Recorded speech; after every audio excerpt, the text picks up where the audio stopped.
Welcome back for another episode. We're back today to talk more about planning for business clients and the kinds of things that we are seeing. And John, you wanted to start us off today and kind of on a topic that you've been maybe thinking about a little bit more lately, or you've got and maybe you've seen some examples of. Tell me what you wanted to talk about today.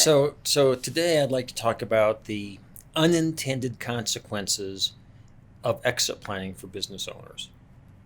I thought that would be kind of a cool title. Right. Well, and it's sort of it's not an oxymoron, but it's the planning is supposed to create intended consequences. Right. And maybe we'll back up for a second and talk about what those are. The intended consequences of planning are having your business go to the next owner that you choose.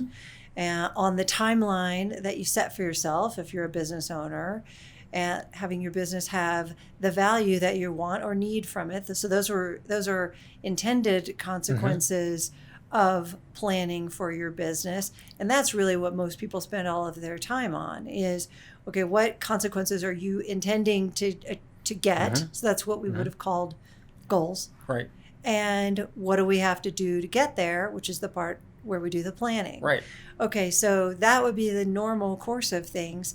And what other kinds of things then can happen? How do we get unintended consequences? Well, I think that unintended consequences is a result of doing all of that. So most owners, as we know, or that we know now, need to do some planning and take action on that plan to grow their business. And we talk a lot at BEI about creating transferable value, which means you create cash flow, you create business value that exists apart from the owner. So that when the owner wants to leave, the value can be transferred intact to the new owner, whether it's a third party, the kids, an ESOP, whatever. So we call that transferable value. Well, what happens occasionally is that as the owner does that, does the planning, and has to do things like develop a capable management team that can run the business without the owner, put in state-of-the-art operating systems so that the operations and management of the company can continue without the owner being present, diversifying maybe the customer base more widely, so instead of a few perhaps customers relying on a relationship with the owner, now there are far more customers not reliant on the owner. So what's happening as we develop transferable value is that the owner's role becomes less important. Okay. The business is no longer dependent upon the owner's performance. Well, the unintended consequence of all of that is that the owner starts to like being in the business every day, or when they want to be in the business, a lot more than when they have to be there to work 60 hours a week to get all the stuff done. And so we're finding that owners are happier in the business, and the business runs well without them. They're making more money. I think in general we can say that the last decade, the owners have been making, generally speaking, more money. And so that the urgency to leave the business isn't there. And Right. I think we can, the evidence I would point out for that is, probably starting 10 or 15 years ago, we started hearing about this big land rush, this tidal wave, this tsunami of owners wanting to exit their businesses. It Many hasn't trillions of dollars of Yeah. business wealth are going to change hands in the next few years, and it will be very dramatic, and owners should be ready to do that successfully, and advisors should be able to help them through it. That was the messaging 10 years ago. Yeah. And so I think two things have happened. One, there's the larger group of business owners who haven't developed value sufficiently to allow them to exit, so they're not exiting. But we have this other group where we have the unintended consequence of, yes, I did develop value, which means I don't have to do nearly as much in my business, and I can still make a lot of money and do the things I want to do outside the business. Right, and this kind of also then plays into, it's not quite, it's sort of the corollary, on this unintended consequences is that we also see that if they like what they're doing and they're not burnt out, and they're not sort of being crushed by the day-to-day minutia or what some of my clients called babysitting, their responsibilities within the company, and can do the parts that they really enjoy. That's good. They might stay longer. And then we can also see that business owners are, comparing the amount of money that they can earn from owning a business to the amount of money that they can earn in investments from that same value. So if my business is worth $10 million, then what income stream am I deriving off of it today? And I'm happy. So I'm not trying to run away anymore. Right. And then comparing that to, okay, if I took those chips off the table, paid taxes on that, and then invested the remaining amount, what would the return that I could get be?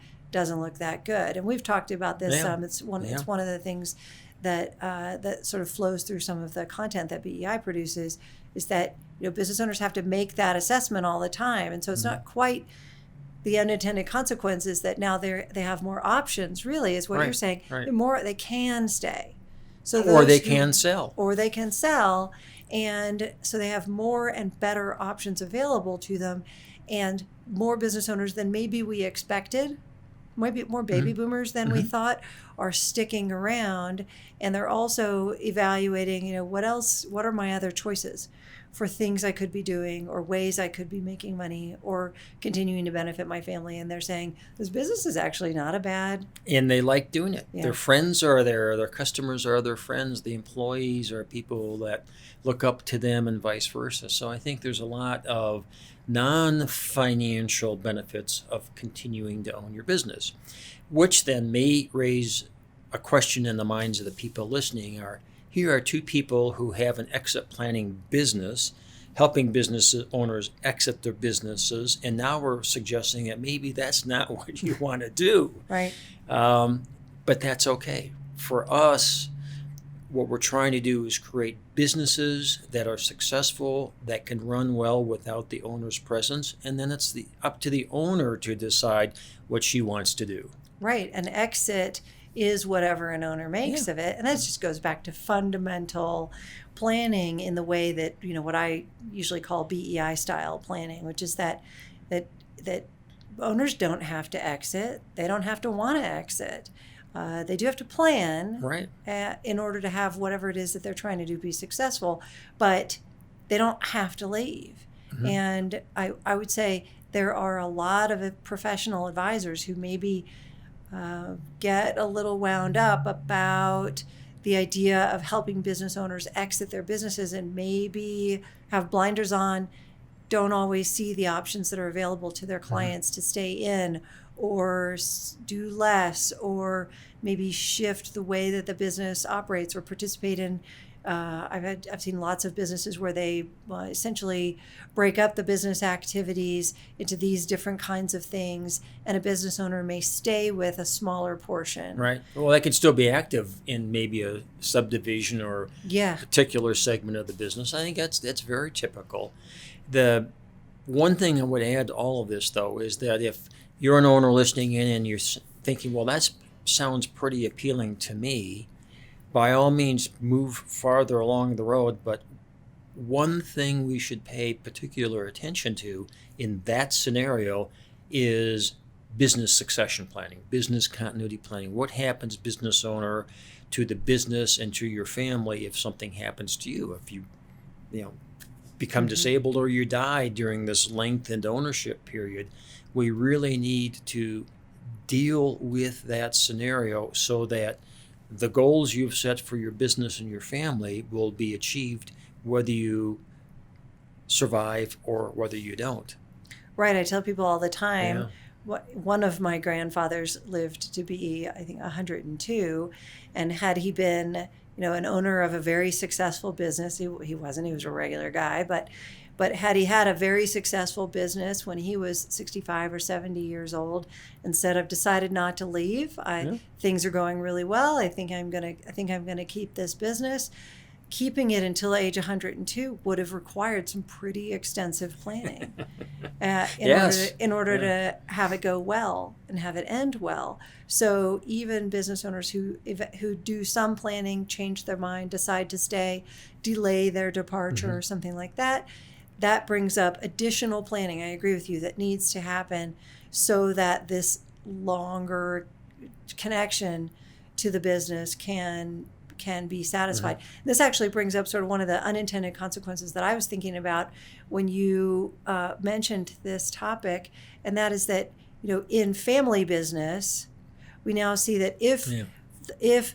parents, founders, moms and dads are sticking around with the business longer, they've raised their children in the business, one or more children are active and are working in the business, those children have to deal with the fact that mom and dad, or whichever one of them is involved, is maybe not leaving. We've got lots of business owners who've got, children who are in their 40s and even their 50s, sometimes their 60s.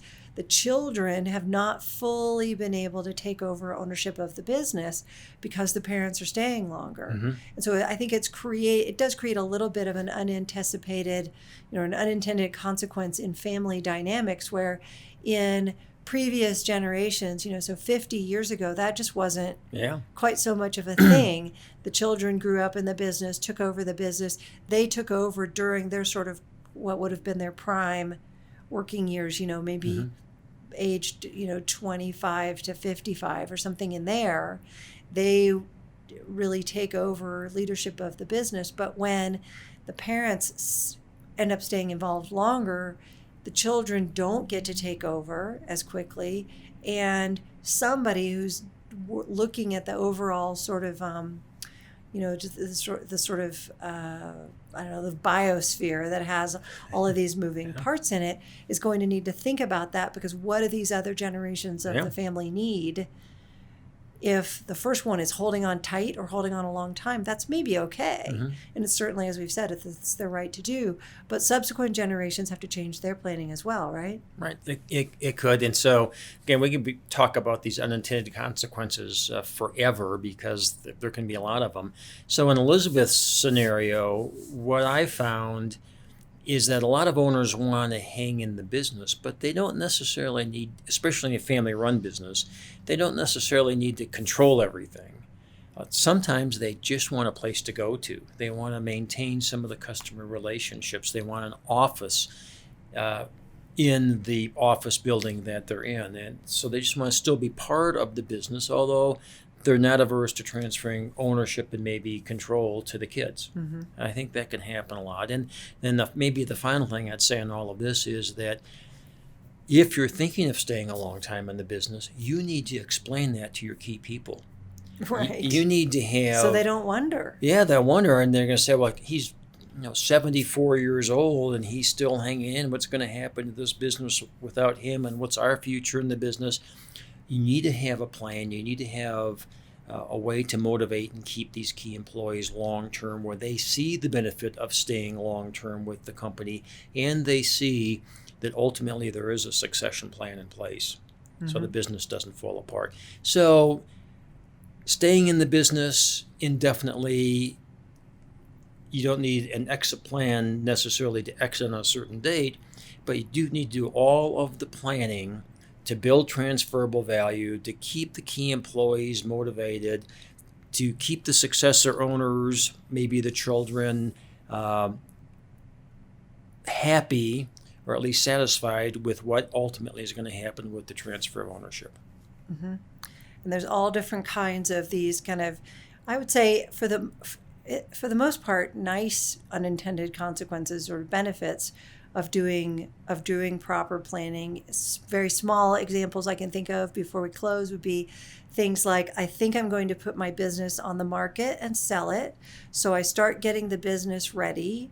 I start cleaning up and making sure that my financials look good, that my operations are up to date, that my sort of engagement in my marketplace is as effective as possible, and And when I've done all of those things, it affects my profitability in a way that I didn't fully anticipate that it would.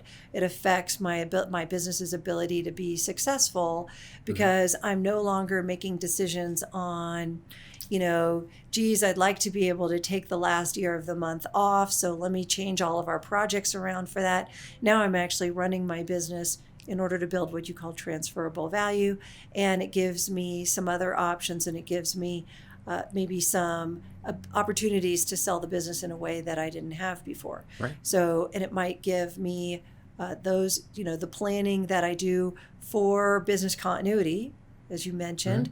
So what if I die or become disabled? What will happen to the business? Who will do what?